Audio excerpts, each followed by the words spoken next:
네, 정치 막전 막후 시작하겠습니다. 안녕하세요. 저는 한겨레 송채경화 기자고요. 오늘도 성완용 한겨레 정치부 선임 기자 나오셨습니다. 안녕하세요. 네, 안녕하십니까. 반갑습니다. 네, 반갑습니다. 자, 윤석열 대통령 탄핵 심판 변론이 25일 종결이 됐습니다. 비상계엄이 선포된 지 84일 만인데요. 물론 이제 탄핵이 되냐 마냐 이걸 결정하는 선고 기일은 아직 결정이 안 됐습니다. 보통 이제 관례적으로 보면 한 2주 정도 마지막 변론부터 시작해서 2주 정도 걸린다고 하고 그다음에 선고는 언제 내릴지는 한 2, 3일 전에 공지가 된다고 하는데 지금 언론에서 전망이 나오는 거 보면 한 3월 14일 금요일 정도에 아마 선고가 내려지지 않을까 뭐 이렇게 예상들을 많이 하더라고요. 만약에 탄핵이 인용이 되면 5월 중순에 대선이 치러지게 될 것 같습니다. 윤석열 대통령이 마지막 변론 기일에서 한 68분 정도에 걸쳐서 직접 최후 진술을 했는데요. 이게 뭐 A4 용지로는 한 77페이지 정도 된다고 하는데 일단 사람들이 기대를 했었던 계엄에 대한 사과, 대국민 사과 없었고요. 그다음에 헌재 선고 결과를 승복할 것이냐 이 부분도 약속하지 않았습니다. 몇 가지 이제 눈에 띄는 대목을 좀 살펴보도록 할 텐데 일단 12.3 비상계엄의 성격에 대해서 이렇게 규정을 했습니다. 계엄 형식을 빌린 대국민 호소였다 이렇게 얘기를 했고요. 또 비상계엄 선포 후 해제했을 때 많은 분들이 이해를 못했고 지금도 어리둥절해하는 분들이 있을 것이다 라고 얘기를 하면서 12.3 비상계엄은 과거의 계엄과는 완전히 다른 것이다 이렇게 주장을 했습니다. 이 부분 어떻게 보셨어요? 글쎄요, 뭐 그전에 하던 얘기를 그냥 뭐 다시 되풀이한 거에 불과하고요. 네. 일단 내용보다도 이게 감정적으로 받아들이기가 좀 쉽지가 않아가지고요. 기자들이 이제 취재하기 위해서 어쩔 수 없이 보거든요. 이걸 생중계는 안 했지만 그 순차 방송이라고 그래서 사실상 생중계처럼 어제 밤 늦게 이제 맞습니다. 보기가 힘들더라고요. 저도 억지로 봤는데 2배속으로 해놓고 봤습니다. 저는 소리를 좀 줄였어요. 그러셨군요. 이 귀가 하도 울려가지고요. 저만 그런지 알았더니 오늘 아침에 다른 기자들한테 물어봤는데 어떤 기자는 피가 거꾸로 솟더라 이렇게 네. 표현을 하고요. 또 저처럼 소리를 줄이고 들은 기자들도 꽤 있더라고요. 그래서 이 기자들도 사람이기 때문에 네. 어떤 감정선에 좀 상처들을 입은 것 같습니다. 참 안타까운 장면이었고요. 아무튼 오늘 아침 신문 사설을 일부러 좀 쭉 한번 뭐라고 썼는지 궁금해서 쭉 다 찾아봤어요. 네. 제가 간단하게 소개해 드릴 테니까 정채경화 기자가 보실 때 어느 신문 사설이 제일 정확하게 핵심을 짚었는지 한번 맞춰 주셨으면 감사하겠습니다. 네, 알겠습니다. 예, 경향신문은 내란 사고 없이 복귀 망상까지 드러낸 윤석열 최후 진술 이렇게 했고요. 네. 국민일보는 계엄 정당성 강변한 윤 최후 진술 이제 헌재의 시간. 동아일보는 윤 헌재 최후 진술 끝내 달라진 건 없었다. 짧죠. 또 서울신문 윤 탄핵 심판 변론 끝 이젠 갈등 접고 승복 다짐을. 세계일보 최후 진술까지 승복 언급 없이 계엄 정당성 강변한 윤 기대했고요. 네. 조선일보 대통령 민주당은 어떤 결과든 승복 밝혀야. 그러니까 승복하겠다고 양쪽 다 미리 밝혀라 이런 네. 얘기고요. 중앙일보는 최후 진술까지 통합 외면한 윤 대통령 실망스럽다. 한겨레 끝까지 반성 사과 없는 윤석열 파면해야 한다. 네. 한국일보 국가 국민 위한 계엄이라니 윤 최후 진술 참담하다. 뭐 이렇게 굉장히 비판 일색입니다. 네. 이 중에서 어느 사설 제목이 제일 마음에 드시나요? 일단 대부분 다 좀 비슷비슷한데 조선일보 사설 제목이 약간 좀 의아한 면이 민주당이 들어갔네요. 예, 대통령과 민주당 헌법재판소가 어떤 결과를 내놓든 승복해라. 그러니까 혹시 기각되더라도 민주당이 승복해라 이런 얘기입니다.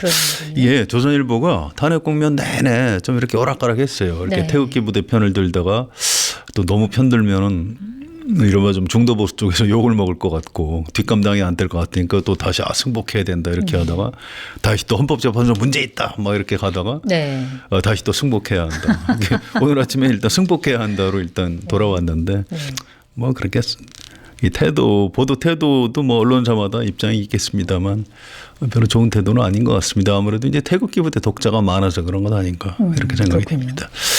아무튼 이 서론이 너무 길어서 죄송한데요. 어느 사설에 좀 주목하셨어요? 정원영 선생님께서. 저는 이제 한결의 제목이 제일 맞는 것 같아요. 네. 파면해야 한다. 명확하잖아요. 사설은 이렇게 써야 되는 겁니다. 그렇군요. 이게 국민을 이렇게 국민한테 지금 이 상황을 알리기 위한 뭐 대국민 호소다, 이 계엄의 형식을 빌렸지만 네. 이런 주장을 하는 건데 아니 그럼 계엄 안 하고 대국민 담화하면 되는 거 아닌가요? 그러게 말입니다. 꼭 계엄으로 대국민 호소를 했어야 했나 이런 생각이 드네요. 그러니까 계엄 12월 3일 밤에 담화문이 있었고요. 또 12월 14일 탄핵 소추될 것 같으니까 이틀 전에 12월 12일 날 아주 긴 장문의 대국민 담화를 한 적이 있습니다. 맞습니다. 또 이제 어제 최후 진술까지 했죠. 무려 세 번에 걸쳐서 아주 자세히 자기 입장을 밝혔는데 이런 걸 그냥 뭐 국민과의 대화라든가 이런 걸 통해서 뭐 이렇게 내놓으면 네. 일반 국민이 보고 아 그러네 진짜 야당이 좀 너무 심하네 이렇게 했을 것 같은데요. 그거 안 하고 지금 계엄 대형 사고 쳐놓고 네. 이 외교안보 뭐 국방 다 엉망으로 만들고 경제는 지금 막 추락하고 있는데 뭐 별일 없었지 않냐. 나 직무 복귀하면 개헌하겠다 이런 얘기를 하고 아니 논리적으로 따지기 전에 이 감정적으로 제가 잘 받아들이질 못하겠더라고요. 네. 이걸 지금 말이라고 하고 있나 막 이런 생각이 들고요. 아무튼 대국민 호소용 계엄이라는 게 12월 12일 날 했던 담화하고 동어 반복입니다. 그때도 12월 10일 작금의 위기 상황을 국민께 알리고 호소하는 비상조치 이렇게 표현을 했고요. 또 국민에게 망국의 위기 상황을 알려서 헌정 질서와 국헌을 지키고 회복하기 위한 것이다. 그때도 그런 궤변을 털어놨습니다. 그래서 네. 전혀 새로운 게 없어요. 어느 신문 사설 중에 뭐 달라진 게 없다 이런 표현이 있는데 그게 정확히 맞습니다. 그 전에 했던 얘기를 좀 동어 반복을 한 거고요. 그래서 더 좀 실망감이 큰 것 같습니다. 네. 자, 그리고 또 눈길 가는 단어가 바로 간첩이라는 단어인데, 최후 진술에서 간첩이라는 단어만 무려 25차례 등장을 했다고 하는데, 그러니까 이제 간첩들이 너무 활개치기 때문에 내가 불가피하게 12.3 계엄 선포를 할 수밖에 없었다, 뭐 이런 취지인 것 같아요. 대표적으로 간첩에 대해서 얘기한 사례들을 좀 말씀을 드리면, 자, 북한의 지시에 따라서 선거 개입 정황이 드러났다, 이렇게 얘기를 했고요. 또 본인이 당선된 직후부터 대통령 퇴진 집회가 계속적으로 열렸는데 이것도 북한 지령대로 된 것이다, 뭐 이렇게 얘기를 했고, 그다음에 야당이 이태원 참사 직후에 이상민 전 행안부 장관을 탄핵한 것도 거대 야당이 북한 지령을 받은 간첩단과 사실상 똑같은 일을 벌인 것이다, 이렇게 얘기를 했습니다. 자, 간첩을 유독 강조한 이유 뭐라고 보세요? 이게 약간 좀 속된 표현을 쓰자면 뭐 눈엔 뭐만 보인다고요. 네. 그러니까 나를 반대하는 놈들은 다 간첩이다. 북한의 지령에 그렇게 보는군요. 따른 것이다. 뭐 네. 그런 겁니다. 이게 전형적인 독재자의 논리예요. 자, 이승만 대통령 때 어떻게 했죠? 자기 정적들을 간첩으로 몰아서 사형시켰습니다. 네. 박정희 마찬가지고요. 전두환도 똑같아요. 맨날 뭐 간첩 사건 만들어서 뭐 제일 유학생 간첩단 사건, 뭐 학원가 침투 간첩단 사건. 민주화 운동하던 사람들 다 그런 식으로 이른바 처단을 한 겁니다. 아주 나쁜 사람들이죠. 네. 똑같은 논리예요. 좀 뭐가 다른 거예요 도대체. 박정희 대통령 때도 박정희 장기 집권하면 안 되잖아요. 그래서 그걸 비판했더니 이거 또 유신헌법은 그 말도 안 되는 독재 아닙니까? 근데 그거를 비판하면 뭐 긴급조치 이런 걸로 다 처벌하고 또 반공법 이런 걸로 였고 전두환 때는 이제 국가보안법으로 다 처벌하고 또 국가보안법은 뭐 이적행위, 뭐 찬양, 고무 이런 조항들이 많습니다. 이렇게 다 이제 북한의 지령을 받은 걸로 엮는 거죠. 네. 똑같은 거고요. 이게 북한에도 똑같아요. 사실 이 분단 국가의 비극인데 북한에서도 김일성, 김정일 이 체제 때 좀 충성심이 부족해 보이거나 좀 이렇게 정리해야 될 사람이나 세력이 있을 때 꼭 갖다 붙이는 게 미제의 간첩. 이렇게 해서 숙청을 하는 겁니다. 네. 뭐가 달라요? 나 도대체 어제 간첩 하는데 이 사람이 이승만 박정희 때 사람인가? 뭐 하긴 지금 나이로 보면 그때 어릴 때 이 뇌리의 간첩이란 말이 단어가 입력이 깊숙이 된 것 같아요. 네. 좀 너무 어이가 없고요. 이건 좀 이 색깔론이라고 하기에도 거의 뭐 이 간첩 집착 망상증 뭐 이게 더 좀 더 정확한 표현이 아닌가. 이게 뭐 대통령의 말을 보면은 간첩 얘기를 많이 하면서 사실은 현직 대통령에 있으면서 남들이 보지 못할 정보들을 많이 볼 수밖에 없기 때문에 그런 점을 더 느낄 수밖에 없었다. 이런 식으로 얘기를 하더라고요. 네, 뻥이죠. 그런 게 있으면 얘기를 해야죠. 네. 지금 무슨 소리입니까? 대통령 탄핵 될까 말까 하는데 뭐 그런 게 있으면 공개해야죠. 지금 무슨 소리를 하는 거예요? 뭐 이런 식으로 피해가려고 거짓말하고 용서할 수 없습니다. 네, 알겠습니다.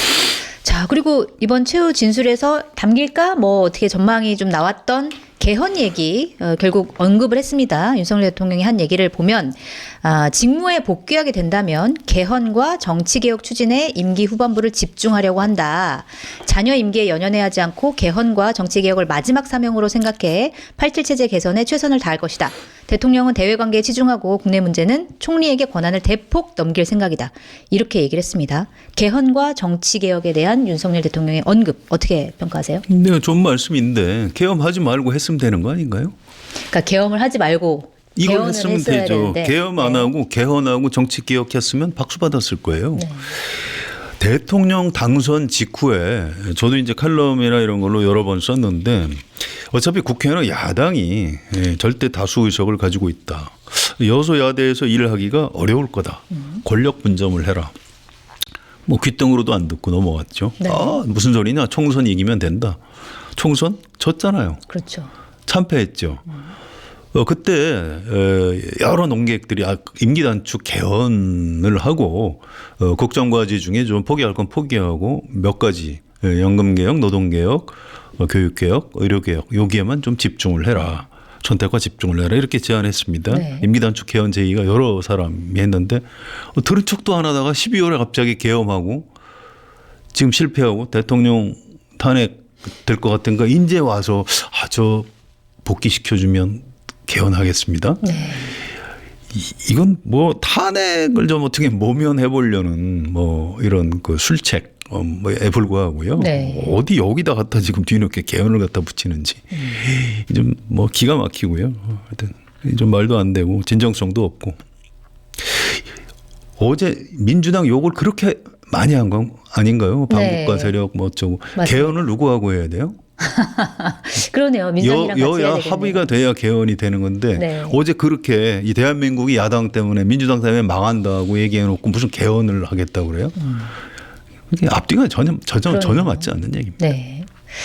알겠습니다. 이번에는 국민의힘 입장을 좀 이제 봐야 될 것 같은데 사실 그동안 탄핵 국면에서 국민의힘이 윤석열 대통령이랑 선을 못 그었습니다. 그리고 헌재 흔들기, 뭐 사법부 흔들기를 계속 해왔는데 사실 선거가 임박하면서 대선도 가까워지고 그러다 보니까 조금씩 중도층을 의식하는 태도로 변화하고 있는 거 아니냐 뭐 이런 이제 목소리가 나오기도 했는데 일단 25일 최종 변론이 열리는 25일 국민의힘 비대위 회의에서는 원래는 이제 모두 발언에서 여러 가지 뭐 비판들이 나와야 되는데 이 헌재를 비판하는 목소리가 좀 싹 사라졌고 그다음에 권성동 원내대표도 기자들한테 만나서 헌재는 단심이기 때문에 대통령이 파면돼도 당으로서는 수용할 수밖에 없다 이렇게 얘기를 하기도 했습니다.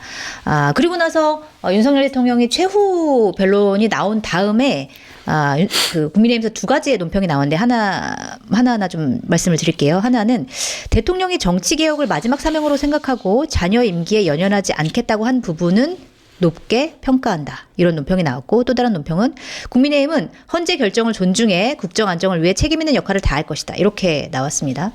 자, 윤석열 대통령의 최후 진술을 봤을 때 국민의힘 입장에서 좀 당에 좀 너무 부담스러운 최후 변론이었다 이렇게 봤을까요? 아니면 좀 부담을 덜었다고 봤을까요? 어떻게 평가하세요? 네, 엄청나게 부담을 안겼다고들 얘기하더라고요. 네. 이미 어제 밤부터 오늘 아침까지 국민의힘 의원들의 공식 반응 말고요. 네.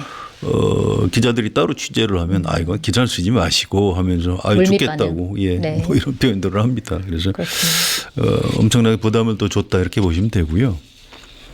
윤석열 대통령이 국민의힘이라는 당을 어떻게 생각할 것 같습니까? 그 계속적으로 봤을 때 처음부터 별로 썩 좋아하는 것 같지 않다는 느낌은 받았습니다. 네.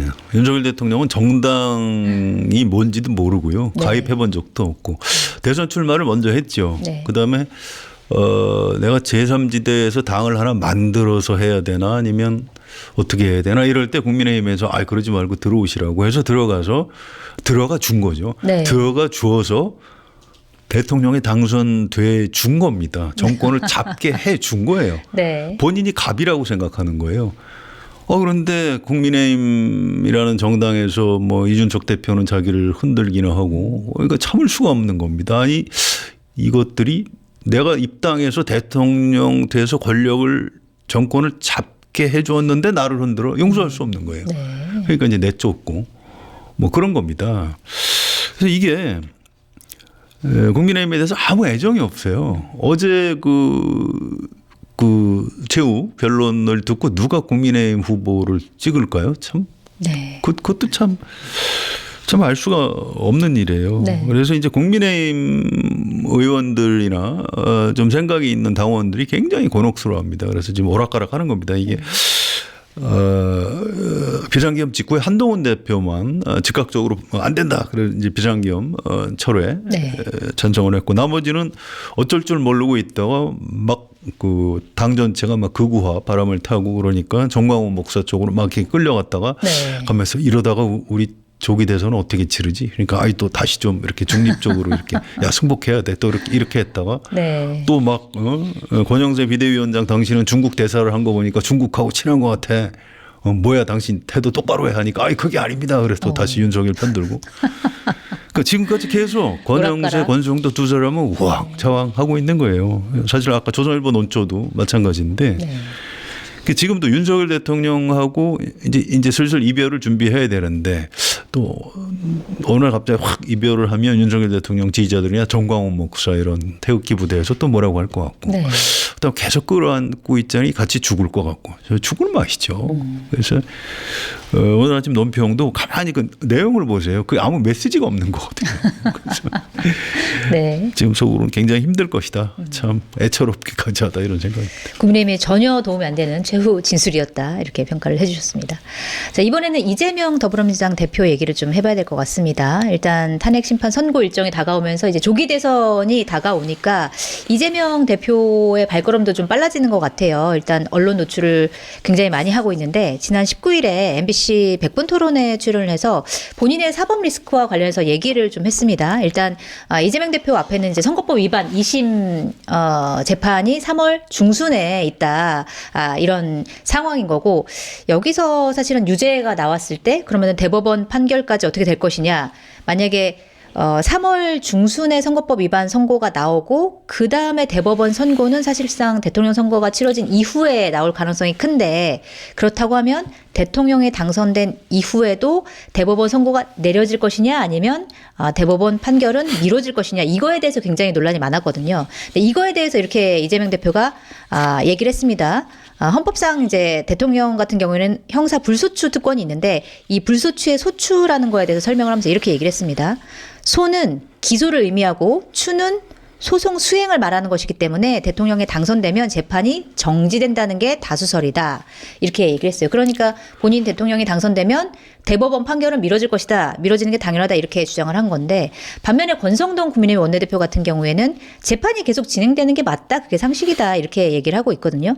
좀 어느 쪽이 맞는 건지 말씀 부탁드리고 만약에 조기 대선이 열릴 경우에 이재명 대표의 2심 선거법 위반 사건이 어떤 영향을 미칠지 그것도 좀 궁금합니다. 일단 뭐 말의 내용은 이재명 대표 말이 맞습니다. 이건 네. 헌법학자들 다수 의견이에요. 이렇게 설명을 하더라고요. 그러니까 이재명 대표가 여러 가지 형사 재판을 받고 있다. 온 국민이 그걸 다 아는 상황에서 대통령 선거를 치러서 당선이 되면 네. 그 국민의 뜻, 주권자의 뜻을 인정해 주는 게 옳다는 겁니다. 그러니까 사법 절차보다는 주권자의 그 선출, 네, 권력 창출 의지가 더 우선하는 게 헌법학적으로 옳다는 겁니다. 그게 우리만 그런 게 아니고요. 이게 좋은 사례인지는 잘 모르겠어요. 아무튼 트럼프도 대통령 물러나고 나서 여러 가지 뭐 수사 받고 기소가 돼서 재판이 진행 중인데 이 대선 국면 들어가니까 수사도 중단이 되고 재판도 중단이 됐어요. 네. 왜 그랬을까요? 미국 사람들이 바보라 그랬을까요? 그건 아니거든요. 주권자의 뜻을 존중하는 게 우선이다. 그래서 사법부에서는 일단 그 권한을 자제를 한 겁니다. 네. 스스로. 그게 이제 맞는 판단이고요. 윤석열 대통령이 파면되면 60일 내에 거리에 의한 대통령 선거 조기 대선을 해야 되는데 그러면 선거운동을 언제 시작할까요? 선거일부터 한 달 전 네. 사실상 대선 국면으로 돌입하면 법원에서 모든 재판을 다 진행하기 어려울 겁니다. 그래서 또 진행해서도 안 되는 측면이 있고요. 물론 대통령 임기가 끝난 다음에는 또 다시 진행이 될 거예요. 네. 그건 그때 가서 따져볼 일이고요. 또 진행을 해야 된다고 봅니다. 대통령은 재임 기간 동안 공소시효가 또 정지가 되기 때문에 네. 그 원리에 따르면 그 이후에 진행하는 게 맞죠. 그 다 말의 내용은 이재명 대표의 말이 맞는데 네. 이걸 왜 당사자가 얘기를 해가지고 본인의 입으로 얘기하는 게 좀. 예, 거기에 이제 문제가 좀 생긴 거고요. 네. 이건 다른 뭐 당 안에도 율사들이 많지 않습니까? 이런 사람들이나 아니면 헌법학자들 아니면 뭐 언론에서 취재를 해서 이렇게 보도하는 뭐 이런 거면 모르겠는데 당사자가 뭐 나는 뭐 대통령 당선되면 재판 정지된다고 하더라. 이렇게 얘기를 하니까 이걸 당사자가 왜 얘기하냐 이런 취지입니다. 그래서 네. 뭐 권성동 원내대표가 뭐 가짜 뉴스다 그랬는데 그건 그렇진 않아요. 권성동 원내대표의 그 주장이 가짜 뉴스입니다. 네. 그래서 말의 내용은 이재명 대표의 말이 맞는데 이걸 당사자가 했기 때문에 좀 이상하다 이 말씀만 드리고요. 당사자 입장에서는 그러면 뭐 사법부의 판단에 맡기겠다. 이 정도 하는 게 가장 뭐. 그게 정답이죠. 네. 뭐 그래도 이재명 대표한테 유리한 그 상황이 조성이 될 텐데 왜 이렇게 성급한지 잘 모르겠어요. 아무튼 그렇고요. 네. 선거법 2심 선고가 3월 말쯤 네. 나올 것 같죠. 그런데 1심 형량이 징역 1년에 집행유예 2년 굉장히 세게 나온 겁니다. 맞습니다. 선거법 위반으로는. 그래서 2심에서 이거보다 올라갈 수는 없어요. 네. 최대치가 이거하고 1심 판결을 유지하거나 아니면 벌금형으로 떨어질 겁니다. 그렇게 되면 이재명 대표 현재 지지도가 별로 흔들리지 않는다고 네. 봐야 되고요. 지금도 사실은 이런 사법적인 문제 때문에 어떤 박스권에 갇혀 있다 이런 표현을 하죠. 30%대. 그렇습니다. 이미 선 반영이 돼 있는 겁니다. 그렇군요. 그래서 2심에서 유죄 선고가 나와도 뭐 지지도가 급락하거나 이런 장면은 벌어지지 않을 걸로 보셔도 되고요. 네. 무죄가 나와도 그렇게 또 막 지지도가 올라가지도 않을 걸로 네. 저는 그렇게 예상을 합니다.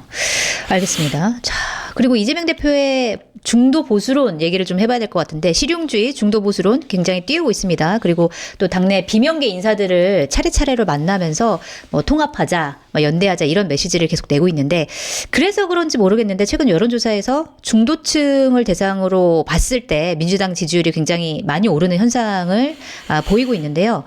국민의힘에서도 그 이재명 대표의 그 중도 보수론에 대해서 굉장히 경계를 하고 있는 것 같아요. 그래서 유승민 전 의원 같은 경우에는 보수가 정신 안 차리면 중언은커녕 안방까지 내줄지도 모른다 이렇게 이제 경고를 하기도 했는데 일단 이재명 대표의 이 중도 보수론 공략이 중도층의 효과를 좀 발휘하고 있다고 보시는지 궁금하고 그리고 이게 대선 전략으로 봤을 때 좀 유효한 전략인지 좀 궁금합니다. 그러니까 효과가 전혀 없을 수는 없죠. 네. 효과는 있죠. 그런데 이제 얼만큼 효과가 상당히 많을 것이냐 그 부분은 아직 잘 모르겠습니다. 그렇게 엄청난 파장이 일거나 이러지는 않거든요. 그냥 민주당 안팎에서 논쟁이 벌어지는 이런 정도고요. 네. 국민의힘 쪽에서는 정치 공세를 하는 건데 뭐 국민의힘에서 정치 공세 해봐야 뭐 별로 의미가 없는 거죠. 지금 이재명 대표는 사실상 지금 조기 대선 운동을 하고 있는 거라고 보시면 되고요. 네. 또 대선에서는 중도 확산을 위해서 이렇게 가운데로 나오는 게 맞는 겁니다. 예, 경선 때는 자기 당의 가치와 노선에 충실한 사람이 유리하니까 그렇게 하고 후보가 된 다음에는 중도로 나와야 좀 폭넓은 국민의 지지를 받을 수 있는 거죠. 네. 이게 이재명 대표만 그런 게 아니고요. 역대 대선 후보들이 다 그랬어요. 김대중 대통령도 뭐 DJP 이런 것도 했고요. 노무현 대통령도 마찬가지고 이명박 대통령도 나는 보수가 아니고 실용주의다. 내가 민주당 후보보다도 내가 더 진보적인 정치인이다. 뭐 이런 식으로 얘기했고요. 네. 박근혜 대통령은 경제민주화. 그랬죠. 뭐 우리 아버지의 꿈은 복지국가였다. 그게 전부 다 이제 중도화 전략이고요. 그렇게 해서 이제 성공을 했죠. 그런데 이재명 대표의 중도 보수 선언은 좀 아쉬움이 있어요. 왜냐하면 당내에서 굉장히 중요한 노선의 어떤 선회인데 당내 의원총회라든가 뭐 이런 정책의총이나 아니면 토론회 이런 걸 좀 거쳐서 했으면 좋을 텐데 민주당의 그런 절차 없이 이재명 대표 혼자서 뻥축구라고 하죠. 공 먼저 뻥 차놓고 이제 우하고 그쪽으로 달려가는. 그래서 친명들은 중도 보수 맞다 그러고 비명들은 아니다. 우리 당은 진보 개혁인데 왜 중도 보수하냐. 이제 이렇게 그걸 친명 비명의 대결로 비치게 하는 잘못이 하나 있고요. 또 한 가지는 어쨌든 민주당은 이재명 대표가 뭐라고 하든 간에 우리나라에서 상대적으로 진보 개혁 정당인 겁니다. 네. 보수 쪽하고 마주보고 있는 정당이죠. 그래서 좀 걱정들을 해요. 이재명 대표가 중도 보수라고 그랬어? 그러면 저 사람 대통령 되면 진짜 보수 대통령 되는 거 아니야? 이런 걱정들을 합니다. 네, 진보가 완전히 사라지는 것 같은 느낌이 들기도 해요. 그렇죠. 네. 그런 겁니다. 그럼 안 되잖아요. 네. 그래서 사람들이 이제 걱정이 시작됐습니다. 저러다 대통령 되면 진보 정책 하나도 안 하는 거 아니야? 뭐 금융투자소득세도 그때 폐지했는데 네. 대통령 된 다음에 지금 추진 중인 상법 개정 그것도 혹시 안 하는 거 아니야? 혹시 이재명 대통령 되면 기득권층을 위한 대통령이 되는 거 아니야? 뭐 이런 걱정들을 하는 거죠. 네. 그래서 이런 우려를 해소하는 게 이제 이재명 대표 몫으로 남아 있고요. 원래 대선에서 집토끼 산토끼를 동시에 잡는 건 참 어려운 일입니다. 그래서 아마 조기 대선 장면이 벌어지면 제가 지금 말씀드린 이런 부분에 대한 토론이 상당히 깊이 있게 벌어질 것이다. 네. 이렇게 보시면 될 것 같습니다. 알겠습니다. 이번에는 명태균 특검법 얘기를 좀 해봐야 될 것 같습니다. 민주당이 오늘 27일에 명태균 특검법을 본회의에서 처리하겠다 이렇게 예고를 한 상황인데요. 일단 지금 최근에도 윤석열 대통령의 육성과 김건희 여사의 육성이 좀 동시에 보도가 되고 있어요. 이게 2022년 6월 보궐선거 앞두고 이제 김건희 여사 윤석열 대통령이 당 국민의힘 공천에 이제 개입한 의혹과 관련된 녹취인데 예전에 윤석열 대통령 이제 녹취가 한번 나왔었죠. 그래서 그때 김영선 좀 해줘라 그랬는데 뭐 말이 많네 당에서 뭐 이런 이제 목소리가 나온 적이 있었는데 최근에 나온 거는 또 이런 얘기예요.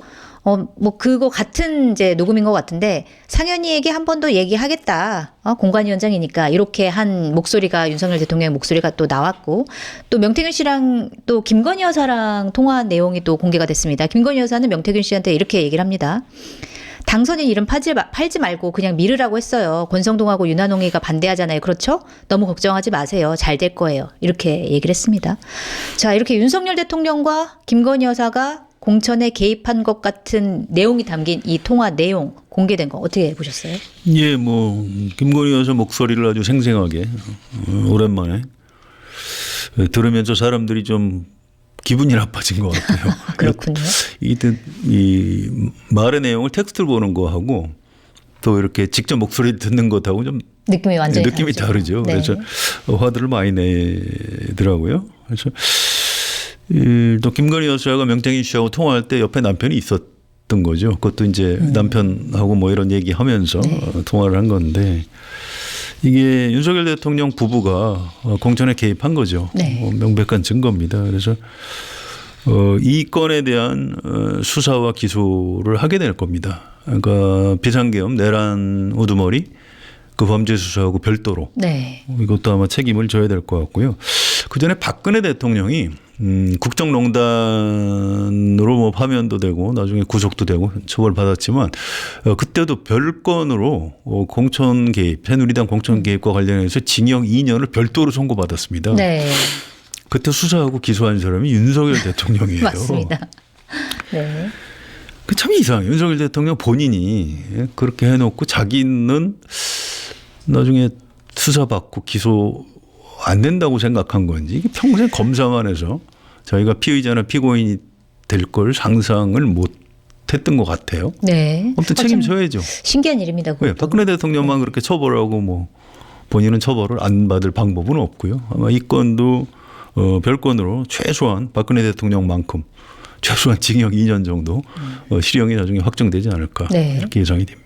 그 명태균 특검법 같은 경우에는 국민의힘에서 벌써 이게 통과가 되면 최상목 대행에게 거부권 행사를 요청하겠다 이렇게 얘기를 하고 있습니다. 근데 이제 명태균 씨와 관련된 국민의힘 대선 후보들이 있잖아요. 뭐 예를 들어서 오세훈 서울시장이라든지 홍준표 대구시장이라든지 그렇기 때문에 일각에서는 한동훈 전 대표 쪽에서는 이 특검법 통과시키는 게 유리하니까 좀 찬성하는 사람들이 있지 않을까 뭐 이런 예상도 나와요. 이건 어떻게 보세요? 네, 그 부분이 좀 민감한 대목이죠. 네. 그거는 최상목 대행이 거부권을 행사하면 그 다음에 무기명 투표에서 어떻게 될지 이건 예측이 잘 안 되는 부분입니다. 네. 그 즈음에 정치적 환경이 어떻게 조성이 되느냐, 또 윤석열 대통령 파면 이후가 될 것이냐, 그 이전이 될 것이냐, 이거에 따라서 그림이 완전히 달라진 거고요. 지금 그걸 예측하기는 좀 어렵다 이렇게 네. 보시면 되고요. 네. 그런 거 하나하나가 굉장히 파괴력 있는 이번 조기 대선의 변수가 될 것이다. 여기까지는 말씀드릴 수 있을 것 같습니다. 네, 알겠습니다. 오늘 말씀 여기까지 드리려고 하는데요. 마무리 말씀 부탁드리겠습니다.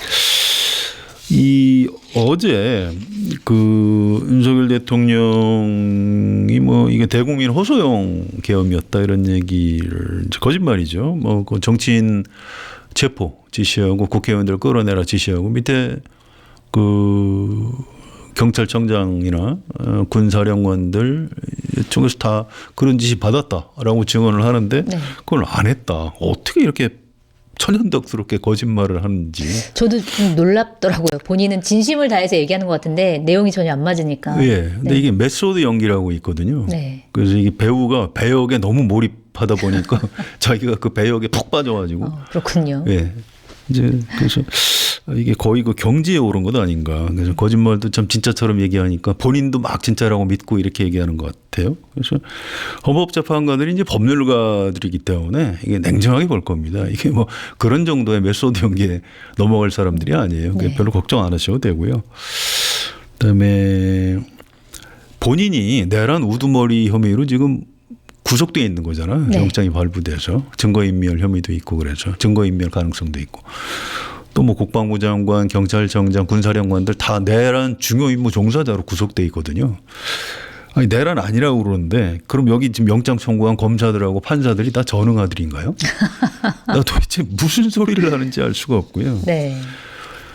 어제 최후 진술에서 하나 빠진 게 있어요. 아, 그래요? 뭐가 빠졌냐면 네. 이번 비상계엄을 왜 했을까요? 여러 추정 중에 네. 굉장히 유력한 가설 중에 하나가 김건희 특검법을 막으려고 한 것 같다. 네. 매우 유력한 가설이고요. 그래서 이제 시중에 야, 너 사랑을 위해서 계엄해봤어? 뭐 이제 이런 대사들이 막 유행을 하고 이런 국면이죠. 네.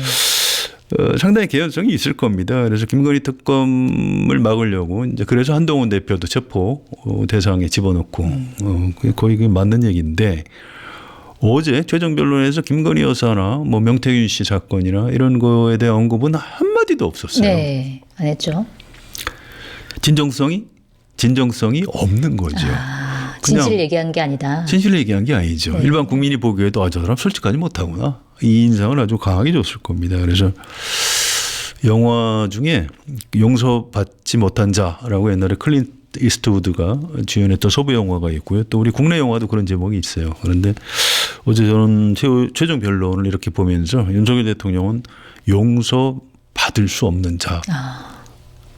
네. 제 나름대로 이제 이렇게 결론을 내렸습니다. 이제 용서받을 수 없는 자. 최종 헌법재판소 결정 선고가 어떻게 나올지 또 어떤 내용으로 나올지 우리 좀 담담하게 지켜보는 것으로 하시죠. 네, 알겠습니다. 오늘도 깊이 있는 분석 감사드리고요. 저희는 다음 주에 다시 찾아뵙도록 하겠습니다. 감사합니다.